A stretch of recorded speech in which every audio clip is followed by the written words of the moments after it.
Hey guys, and in this video we're going to talk about Moscow. Moscow is the capital and the largest city of Russia with a population of more than 12 million people, located on the Moscova River in the west of the country. Moscow for Russians is the center of everything. In the US you have movie industry in Los Angeles, you got software development in the Silicon Valley, and finance in New York, but in Russia everything is centered around Moscow, where all the headquarters of major Russian corporations are located and where all money eventually goes to. Although Muscovites complain about the climate, the weather here is milder than in other parts of Russia like Siberia or the Urals.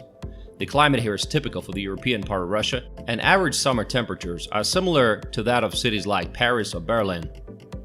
Moscow has the best universities in Russia. Russian teenagers come here for education. In 2009, there were more than 250 universities and colleges in Moscow, according to the 2018 QS World University Rankings. Moscow State University is the highest-ranking Russian educational institution. And if you choose to study in Moscow, you'd better choose technical or IT majors because those are recognized all over the world. You walk the streets of Moscow and you see all these fancy cars and you wonder, how much money are these guys making?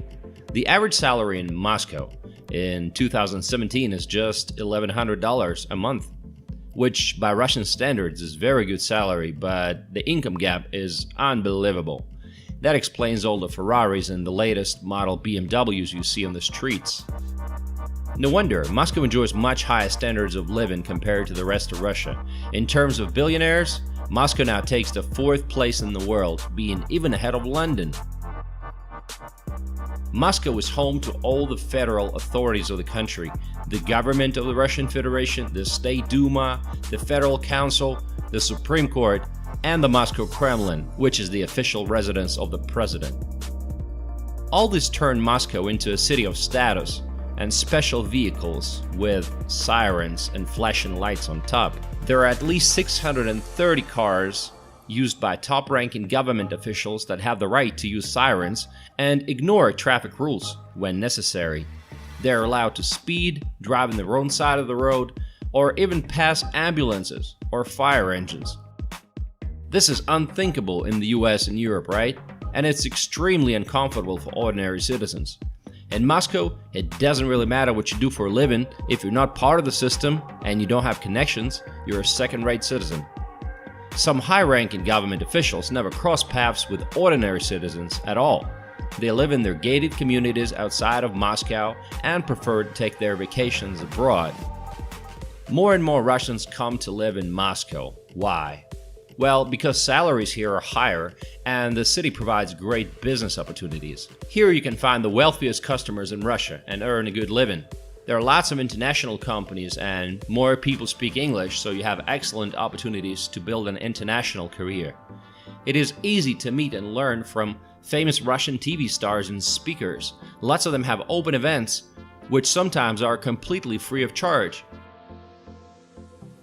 The city is well taken care of. In the center, they wash the streets several times a day.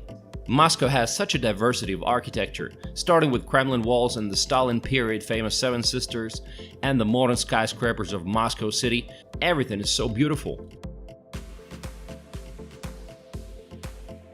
In the recent years, they have renovated a lot of walking areas within the garden ring. You can ride anything from a bicycle to a scooter or go for a walk with your friends. Moscow is such a green city. It has more green areas than London and New York. In the very center of the city, you can escape from the noise in one of the largest parks in Moscow, Gorky Park. Remember the scorpions?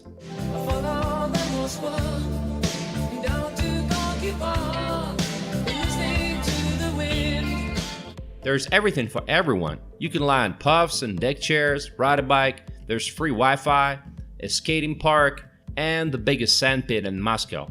Lots of fountains and hot girls too. Your social life can never get boring because there's tons of things to do and tons of choices in terms of bars and restaurants offering every type of cuisine to suit most budgets, from Chinese noodles to Georgian khinkali to Asian shark soup.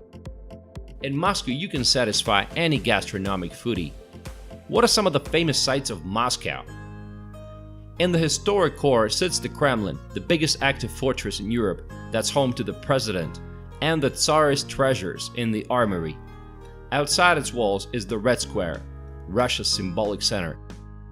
It's home to Lenin's mausoleum, the State Historical Museum's comprehensive collection, and St. Basil's Cathedral, known for its colorful, onion-shaped domes. Russia's main department store, GUM, has a stunning interior and houses a variety of high-end boutiques. Even if shopping is not on your to-do list, the GUM is still worth a visit. The glass-roofed arcade faces Red Square and offers a variety of classy eateries. Arbat Street. Arbat is one of Moscow's most touristy spots. Lots of cafes and restaurants, live music performers, as well as souvenir shops and tattoo salons. Tsaritsina Museum Reserve. The former summer residence of Empress Catherine the Great was commissioned in 1775. Tsaritsina Park has been fundamentally renovated since 1980s to look even brighter than the original. With its opulently decorated buildings, gardens, meadows, and forests, Tsaritsina Park is the perfect place for a green getaway in Moscow, occupying an area of more than 247 acres. There's also the skyscraper district called Moscow City. Here you'll find offices of international companies, apartments, restaurants, and shops. For a Russian city to have such an American downtown is very unusual. Here, one-bedroom apartment will cost you $500,000. For the best panoramic views of the city, come to Restaurant 60, which is located on the 62nd floor of the Federation Tower. This place seemed to have it all: head-spinning views, great food, and vibrant atmosphere, and no entry ticket. All you have to do is buy a glass of beer. If you are into museums and theaters and galleries, there is no shortage of cultural and entertainment places. The quality of museums, art galleries, theaters, and concerts is also outstanding, including well-known all over the world, big and small theaters, the Tretyakov Gallery, with one of the largest collections of Russian art in the world, the Armory Chamber, the Museum of Tolerance, and so many more.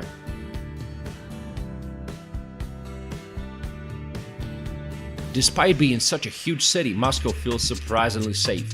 Foreigners should take precautions that they would in any other city. Avoid shady people and walking alone in some dark streets late at night. Bribery and corruption are still big issues in Russia though. Unfortunately, there were many contract killings of prominent politicians and journalists over the last 10 years, starting with Anna Politkovskaya, an independent journalist. And this is the bridge on which Boris Nemtsov, one of the most influential liberal politicians of modern Russia, was gunned down, right under the walls of the Kremlin.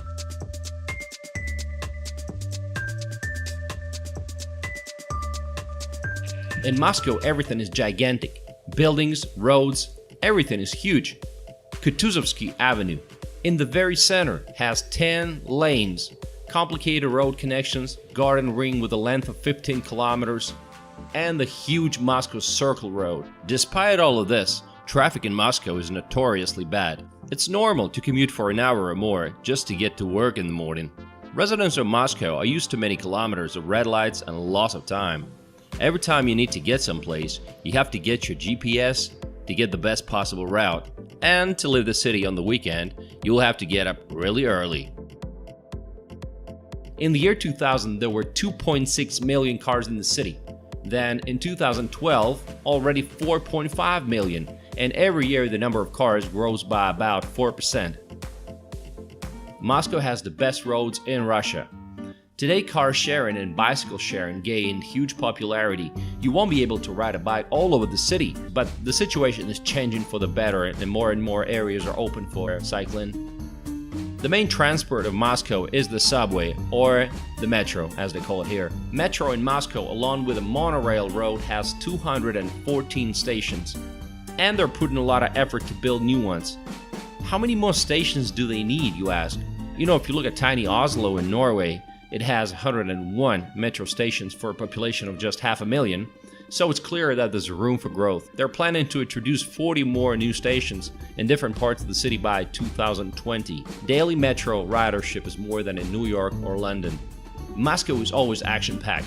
Everybody's in a hurry, and lots of places work 24/7. Thousands of people are rushing to work in the morning, looking at their smartphones and tablets. They're stressed, they're nervously trying to get into the crowded metro, and nobody smiles without a reason. It's a Russian tradition. It's considered awkward.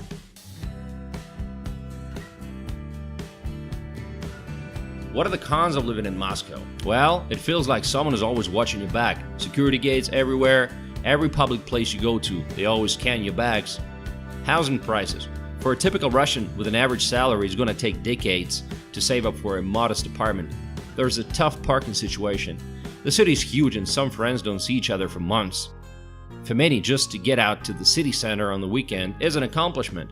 In 2012, the city integrated southern western territories. The so-called New Moscow was formed. The huge city is just getting bigger.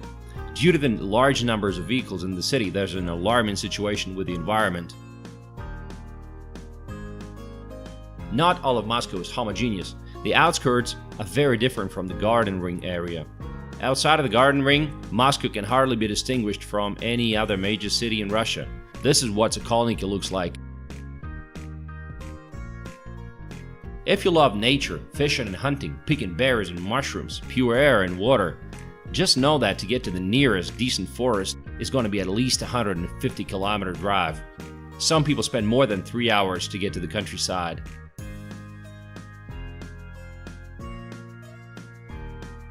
Moscow attracts the brightest, the most talented and ambitious people from all over Russia. You get used to the rhythm, you move fast, you do 10 things at once. And those who get used to this rhythm are unlikely to like it anywhere else. In general, Moscow, just like any other major city, is what you want it to be. The city adapts to you. You want to party? Sure, come get it. You want to have the cultural part of Moscow? Sure, why not? You want to build a career? Go for it.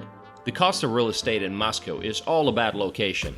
The price per square meter varies from $2,000 on the outskirts to $6,500 in the center.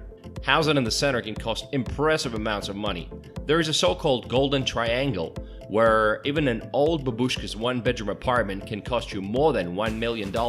People living in the center even follow a weird dress code. You gotta have at least a black Mercedes or a BMW. If you really want to stand out, you gotta buy a Bentley or Ferrari or a Maybach and hire a driver to drive you around. According to the polls, the greatest fear among Muscovites is the risk of running into someone who will marry them and then demand part of the apartment. The center of Moscow is very far from the realities of real Russia. If Russia complains about the brain drain, on the national level, Moscow steals all the best professionals from the regional cities, which further reduces their competitiveness. All the famous Russian singers, businessmen, and politicians eventually end up in Moscow. For Russians, the taste of life in Moscow is special. They walk the streets, they see nice cars, and they think that maybe one day they too can achieve the same standards of living. And they fall in love with the city. Moscow simply does not have competition among other Russian cities. And what do you guys think about Moscow? Let me know in the comment section below. Thank you.